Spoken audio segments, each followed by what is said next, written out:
All right, so we're back. Want to talk about the MasterTracker today again. Last episode we were taking a look at the MasterTracker for the first time. Today we're going to have a look at who is involved in the development. We're going to look at a couple of development videos that happened over the past couple of years, and then we're going to look at the boards, the PCBs, and the finished product.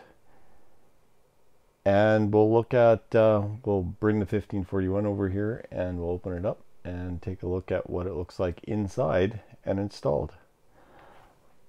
But before we continue, I would like to ask you, if you haven't gone through and watched the intro video once, if you could do that. My kid did the whole thing and he's real proud of it, and I think he did a good job. So at least give it one watch. I know usually on the button skip past that sort of thing, but give it a watch and maybe leave a comment, make his day. So we'll see you in a minute.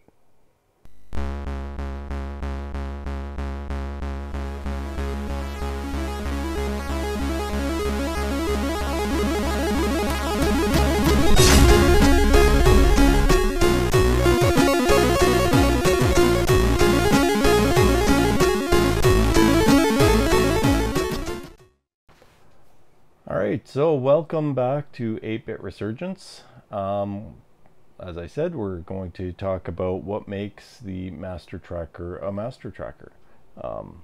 In the last video, like I said, you saw it doing the basic functions. Today it's not about seeing it work, but it's more about seeing what makes it work. So first of all, let's talk about the people involved in this project. There are actually a total of 4 collaborators. I said 3, but there's actually 4.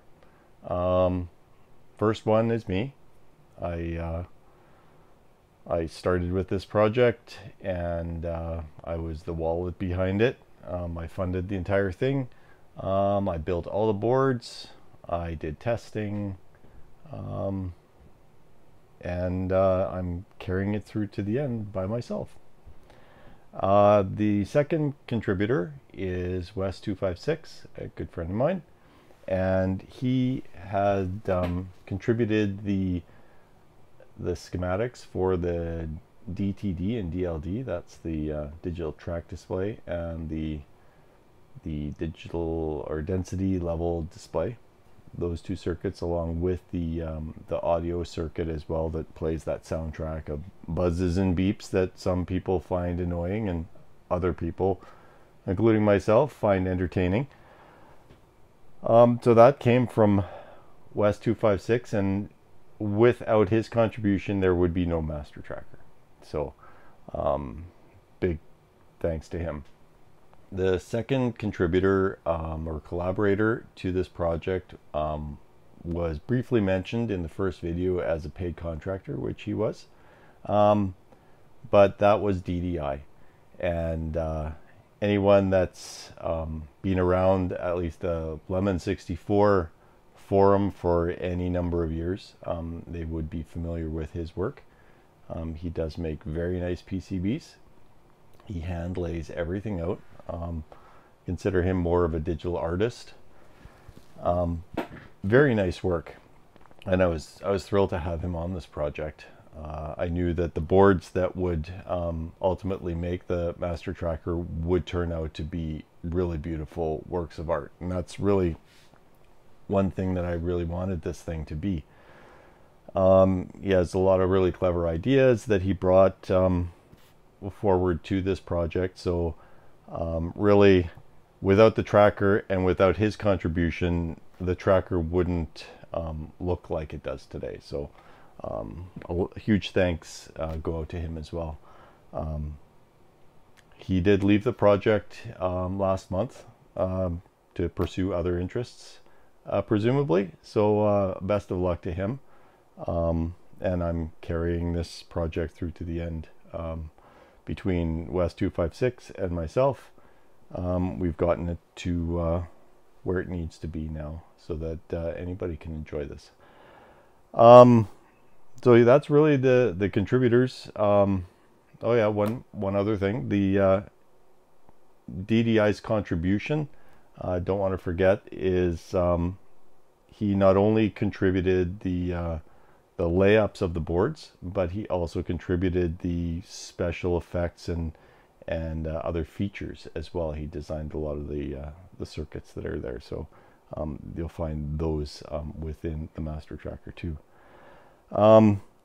So next I want to cover the a few historical videos, a couple of them that I have. And the first one is, well, we started originally, DDI and myself, we were talking about the Phantom and how cool it would be to have a tracker alongside that. And that coincided with my desire to have this really cool tracker built into a 1541 that he wasn't aware of, but that's okay. I mean, it all contributed to a really great project. I had the enthusiasm of that, you know, in the background, and then we had the Phantom as well, and that was an exciting project. And the whole idea of blending that together is kind of where DDI came into the picture. So we started bouncing ideas around as to what, other than the density and the tracker and the sound effects, beyond that we had gotten from Wes256, what other features we were going to have to populate that space on the bezel. And obviously the logo in the 1541, we wanted to have it resemble the original badge. And we had the idea of course, the rainbow has to be there, but we were going to do that in LEDs. And he suggested that we do a rolling effect. So that ended up culminating into a development board. And that's this development board that you see right here. It's essentially the same circuit that you'll find on the MasterTracker board now. This is the original development tuning board that we used, and we adjusted the effect with this. It's missing the 7496 now, but otherwise it would still be functional today. So up here is a video for you to take a look at, and we had tried it with a number of different functions of the 1541. We were formatting, we were saving, we did it with a stock 1541, we did it with a Jiffy DOS equipped drive. We may have done it with a Phantom, probably did it with a Phantom, I don't recall exactly. But we definitely also did it with a 21-second backup using the super fast file copier, which is super fast like the name implies. And we were able to see the different effects on this little display here. And it turned out really nice. The entire effect that you see on the MasterTracker now came exactly from this board. And these wires are for adjusting resistances and so forth. So that's, you can see that playing up in the video there. And this is essentially that rolling effect that we see on there. The next video that I want to show you is the very first board. That's this guy. This is the first main board that we developed, and perhaps a little bit backwards in our development process, in our zeal to and confidence that we could get this right the first time on a surface mounted board. We chose to develop this all SMD initially, and it turned out to be a bit of a hassle because debugging surface mounted is a lot more difficult obviously than through hole components. So up here, and you can see in the video from days gone by, it was functioning for the most part. The effects, you know, the ID changer, the ROM changer reset wasn't working, but the sync and the other lights, the rolling bars, all that stuff was working, but the tracker wasn't. And well, we ended up having to go down a little bit different path. This particular board didn't get resolved for quite a while. We ended up developing a standalone version of the tracker, just so that we could diagnose the tracking issue that we had with this one. And that actually turned out to be a bit of a side project. In total, we went through 7 revisions in total on that. But it also became a platform for developing other effects that we'd use later on. So it wasn't at all a waste of time. It was that became a really exciting side project that I'll cover separately, because there's a lot involved in that one. But it did contribute to the resolution of getting this particular board functioning as it should, which it does now. So we ended up, once we got the tracker working the way we wanted to, we proceeded to develop, or DDI laid up, a new board, and that's this guy here. And this is the, what I refer to as the old school main board. It uses all through-hole components, of course, with the exception of some surface mounted stuff here, which is part of the rolling display circuit. This and here, that's the rolling bars. Otherwise, all the other functions, we have the tracker and DLD, and then we have over in this section we have the ID changing, and there's a bit of it over on the display board as well, which I'll show you momentarily. But otherwise the features are the same. You know, power goes in there, this controls the effects, this goes to the LED for the drive.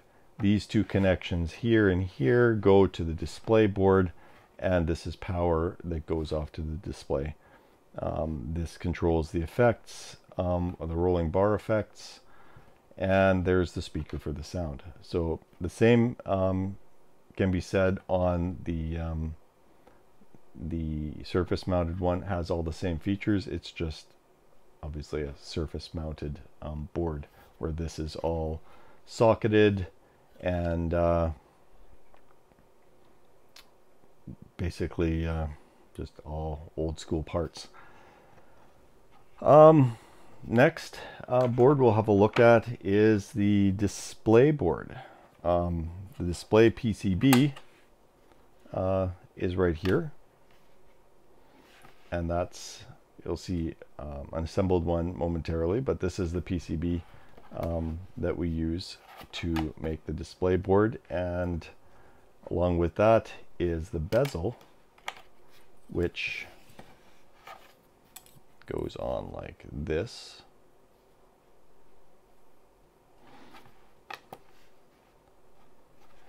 And with obviously the components underneath, and this is also an all PCB component.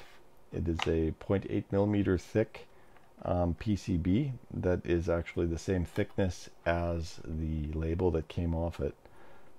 Uses some clever techniques from DDI, where he removes all the copper from the back, and then all the copper from the front, and then he has the silk screen go over top of that, so that this is how the light passes through the PCB and gives you the effect that you saw in the first video. For installing, there's this PCB, and it's a stencil. It's basically a throwaway item that's used initially to install it. Once you pull the label off, you drill 4 holes in these 4 spots, and you screw that onto the face of the drive, and then you use the edge as a guide, and you drill a whole bunch of little holes. I found is the easiest, and then you just use a utility knife to cut through what remains from hole to hole, and then you just smooth it out. Just wear a sturdy pair of gloves in case you slip. You don't want to be cutting yourself. And this allows you to cut out exactly what you need out of the face. It also leaves enough that if you ever want to return your 1541 back to its original look, you know, you want to move that device to another drive or retire it, whatever you want to do, you can always reattach the label. There's still enough meat left on the drive that you could put it back. So that's that PCB, and you saw the prototype. This is the final version PCB for the surface mounted main board of the MasterTracker, and this is the PCB for the through hole version of the main board. They're essentially identical. However, you can see, I'm going to fit this on the screen at once. You can see the difference in size. The SMD one is about half the size. So that's that. There are a couple more PCBs involved in this. There is the multi-ROM PCB, and that's this little guy, and it has a set of pins that go through the bottom and a socket on top, and your 27256 EEPROM goes on there with room on there for 4 different drive images, and that's tied through a connection on the side, and it's just a little ROM adapter board that came up for that we designed for the MasterTracker. And the last PCB, I know there's so many PCBs in this, is the UC2 tap, and that's the board that the MasterTracker ties into the 1541 for the various signals it needs to display what it does. There are originally we had just a similar design to this guy where we had pins and a socket, but I found when I was doing some testing with the Phantom, the tap board on the gate array chip right next to it on UC1, it's like right beside it, and the offset nature of this style of board didn't work, so I decided to come up with a captive pin board. Is what I'm calling. I don't know if that's what they're called normally, but that's what this is called. Essentially, it is a reproduction of a socket with the circuit on it that I need for picking up the signals. So basically, I take the pins out of a machine socket and I press them out, and then I press them into this PCB. The holes are gauged appropriately so that with a fair amount of force, they can be pushed into the board without distorting the pins or damaging the PCB. It's a very fine measurement, but I was able to do that, and I came up with a process. I'm not going to cover that. I'd probably do a separate small video because it's actually quite entertaining to see how this is done. I came up with a process to press these in rather rapidly. So initially I thought, I don't know if I'm going to do this because, you know, it can be a lot of work pushing these pins in by hand. I mean, I probably spent the better part of an hour building the very first one. And now I can do one in about, 90 seconds. I can build one of these. So I've come up with a workflow for it that's really quick, and it ends up being a really cool looking piece, which you're going to see momentarily. Before I leave the PCBs though, I want to say that is the fourth collaborator in this project. That's PCBWay. They did all of the PCB work for this project, produced wonderful PCBs, and the quality was right up there. I never had any problems with their boards or the work that they did. They did a really great job. So if you do have a need for PCBs, if you want to do an open source project, then I do highly recommend them. If you're looking for some place to pick up an open source project, one guy I am going to recommend because he's a really great guy, and he's made a lot of really cool projects. They're all through hole and super easy to do, and his documentation is impeccable. It's Sven Peterson. I'm going to put his link to his GitHub in the description. So if you're looking for a project for a PET or a 64 or a VIC, he's done lots of different projects, and they're very simple and easy to do. I highly recommend you check him out. He's a great guy. He's contributed a lot to the community, and I think he deserved a plug here for everything he's done. All right, so that's the PCBs. Now let's have a look at the finished product as it would arrive to you at your door if you chose to get one of these things. This is everything that you would need to install it into your machine. You've got the display board that gets installed in the front of the drive, the interconnecting cables that go from the display board to the main board, the main board itself.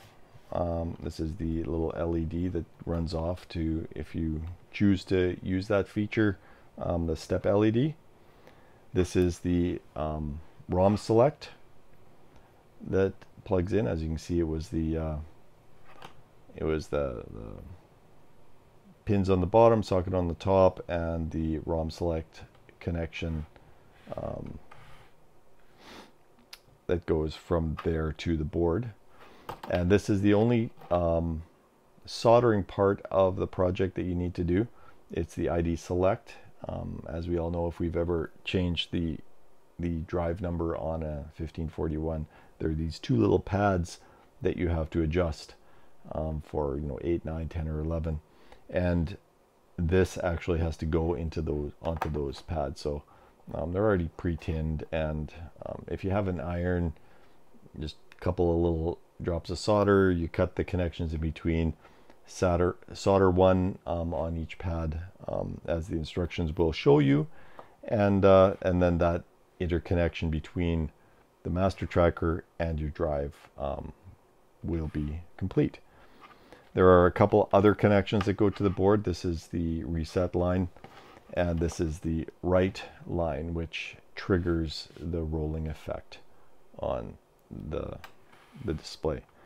And then the rest of the signals come through here. This is the UC2 tap board with captive pins. I'll put a close-up picture on the screen here so you can see, because in the video it doesn't really show as clear as I would like it to be, but it really works quite well. I've notched it. If I hold it here, you can see there's a bit of a notch, so that represents the notch on the chip to give you orientation for reinstalling that into the board. So basically lift UC2, which is 6522, lift that out, put that in the socket, put the chip in here, plug the cable in there, and you're good to go. So that's the complete unit. So this is the 1541 MasterTracker display board with the bezel attached. The bezel just slides off. It's a nice tight fit around the displays and switches. And this is the board itself. It's got the LEDs. These represent the light bars. We have the reset, sync, ID, and ROM switches. And the displays. Here are the ROM LEDs that light up progressively each time you press the ROM button to change your ROMs. And there are the lights that illuminate the 1541. On the back side are the connections for the data connections here, and the power connection to the board.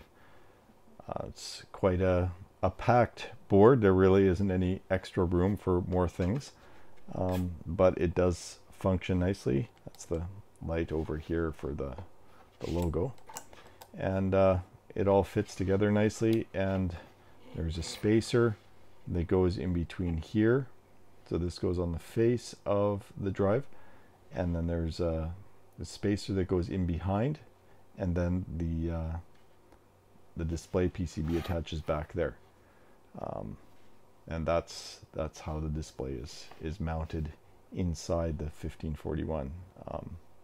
And then the board itself, I'll pull off some of these harnesses. They're dragging, making noise here. This is the main board. This is the surface mounted one. This is the finished version. It looks very similar to the original prototype, which is there.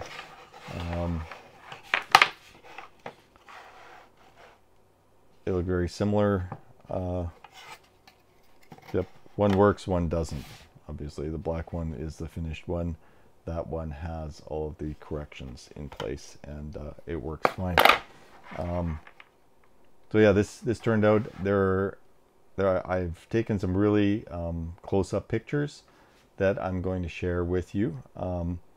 For this project, I've created a GitHub, and that GitHub will contain documentation, pictures, install information, layouts of where the components are and what I use, and that sort of thing.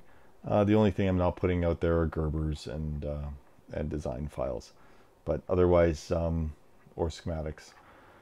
But otherwise, all the information needed to get a real close look. I know these videos are limited in terms of resolution, but I was able to take some really sharp pictures of this, and you can really see up close how fabulous these boards look. I just absolutely love it.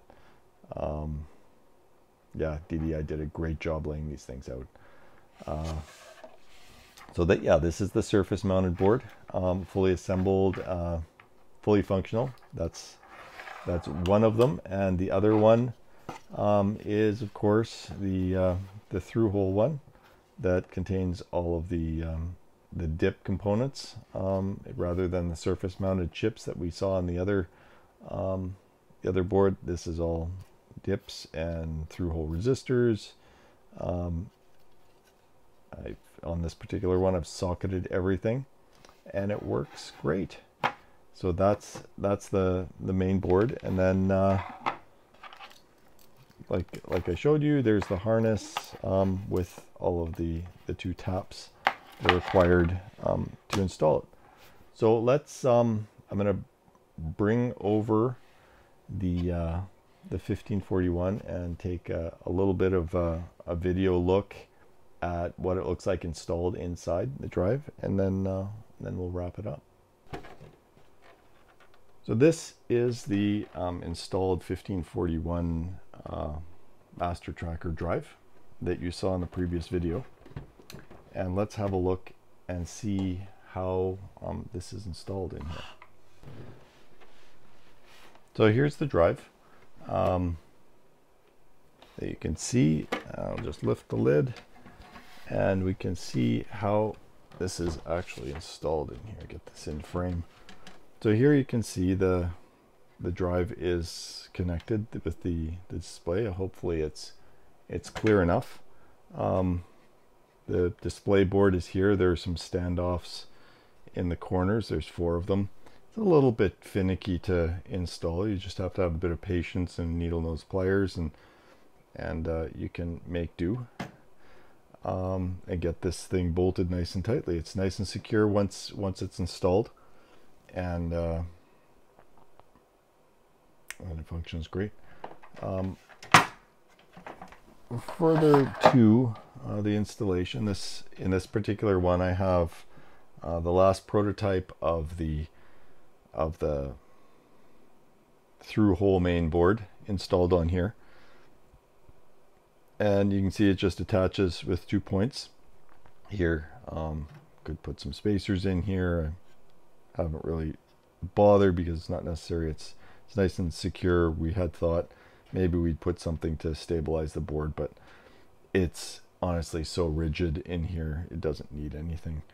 The LED, the step LED, power LED replacement is right here. And as I mentioned, what all the jumpers do, that's all in place. The tap board is right here, where the 6522 at the UC2 position. I also have a UC1 captive pin tap board that I designed for the Phantom, and that'll show up in a later video. This is the data connection from the main board to that tap board, and then we have the couple connections. There was the reset line there, and then we have the right line connected to our 51 there, and that picks up the signal to start rolling the bars when a write signal is detected. And then otherwise there's just the master ROM switcher that's tied in here as well, and of course this wire attaches to the 2 points for the disk ID change. That's really how this thing gets mounted into 1541. It's pretty straightforward. Connects nicely even to this size and version of the main logic board. So yeah, it's really not much else to say about the installation. It's rather straightforward. The display attaches to the front, logic board attaches in front of the 1541 main logic board, and then we have the data connections to the board. They're nice and neat through tap boards and a couple of IC clips. So that's been the MasterTracker, a look at what the MasterTracker is inside the drive, installed, and what each of the components are. So it'll give you a better idea of all of the pieces that make up the MasterTracker, and really all the effort involved in building one of these things. I hope you have enjoyed looking and viewing all of the different things that make up the MasterTracker, and hope you got a little bit of entertainment out of the development boards that came before this final MasterTracker that I was able to show you here. Appreciate you sticking through to the end. If you enjoy the content that I've been providing on my channel, I hope you will choose to like and subscribe to my channel. I have a lot of other things planned and interesting videos planned to create for you guys. So we'll see you next time on 8-Bit Resurgence. Bye for now.